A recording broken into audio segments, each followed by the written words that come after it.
This is my old neighborhood. A lot of memories, a lot of pain. I can remember us being so hungry that we had to eat out of the trash can at Church's Chicken. Too often, there was no food in Wisdom Williams' home, but there was always drugs and alcohol.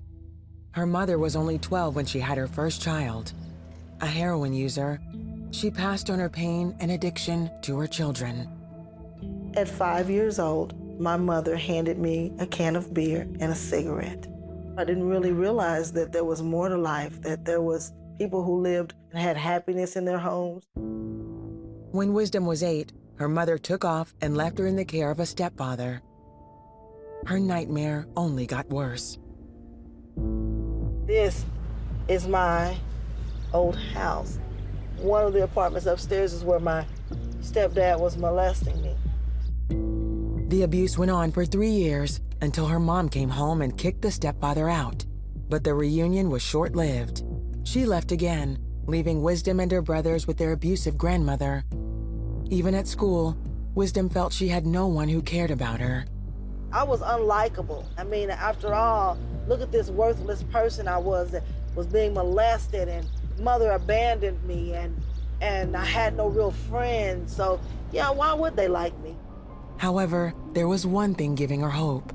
I had this feeling that I can't even explain and I could never shake it, about a love that was beautiful, and it was lasting, and it was unconditional. And I just felt like it was there, it was out there somewhere. Until she could find it, she looked to drugs, alcohol, and relationships for happiness.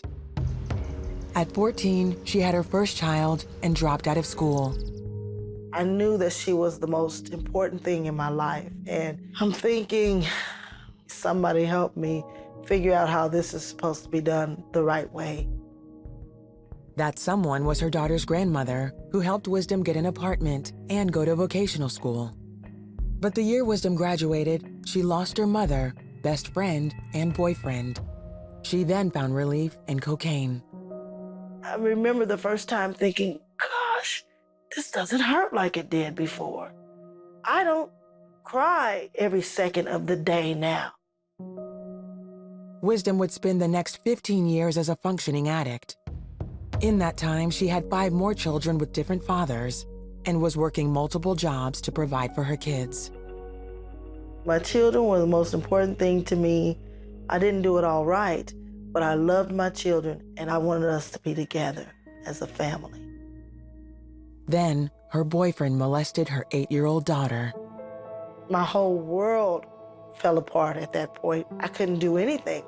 I knew the devastation, I knew the pain, I knew the shame, I knew what it would do to my daughter. I knew there was no quick fix for this, and I didn't think it was something that you could ever be healed from.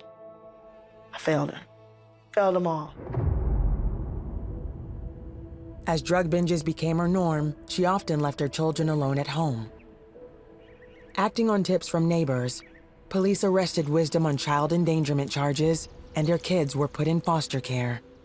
How could you lose those kids? How could you lose those kids? And I didn't feel like I could make it without them, like I could live without them. They were the only thing I had in this world. After a night in jail, she was released.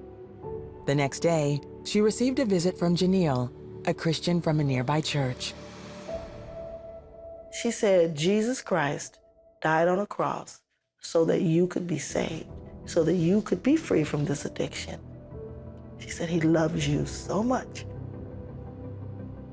And I said, my own mother didn't love me.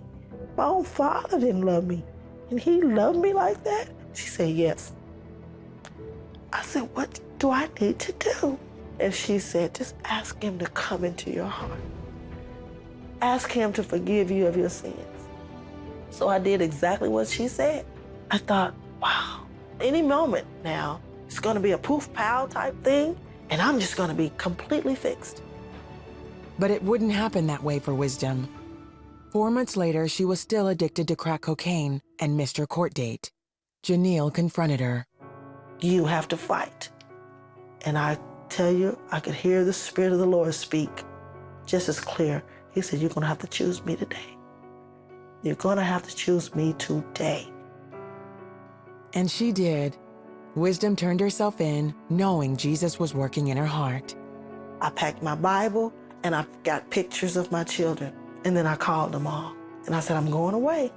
I don't know how long I will be gone. But this is what I know. When I come back, I will never be the same again. While in jail for 6 months, Wisdom grew in her faith and even started a Bible study. I wanted to tell them what Jesus did for them. I wanted them to know and understand that there was hope and that they could do all things through Christ who strengthened them. I wanted them to develop a relationship with him just as I had done. After her release, Wisdom went back to work and regained custody of her children. Now the host of TV show Wisdom Speaks, she shares about the love and hope she found 20 years ago in Jesus Christ. There were things that happened during my journey of getting well. And I said, well, why am I here? Why am I going through that? He said, well, you've been wondering what it is you can do to make me leave you. You're in my hand now. And nothing, absolutely nothing can pluck you out of my hand. He loved me like nobody else.